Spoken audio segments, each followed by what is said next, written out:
अली शुबा और खूबसूरती की तलाश। अली शुबा एक छोटी सी प्यारी लड़की थी जिसे हमेशा यकीन था कि वो बहुत खूबसूरत है।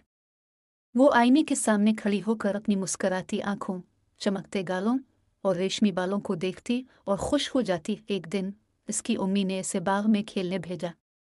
बाग में रंग बरंगे फूल खिले थे और तितलियां इधर अलिफादेर उड़ रही थीं। अली शुबा ने एक बड़े चमकदार फूल को देखा और सोचा, ये फूल कितना खूबसूरत है, लेकिन शायद मैं इससे ज्यादा खूबसूरत हूँ। इसी दौरान एक छोटी चिड़िया फूल पर आकर बैठ गई। वो चिड़िया बहुत निराली थी। इसके परों में कौस और कज़ा के रंग झलक रहे थे। अली शुबा ने हैरत से कहा, वाह, ये चिड़िया भी कितनी खूबसूरत है। चिड़िया ने मुस्कुराते हुए कहा, अली शुबा, खूबसूरती सिर्फ ज़ाहिरी नहीं होती, ये वो खुशी है जो अब दूसरों को देते हो। अली शुबा ने सोचा और मुस्कुराकर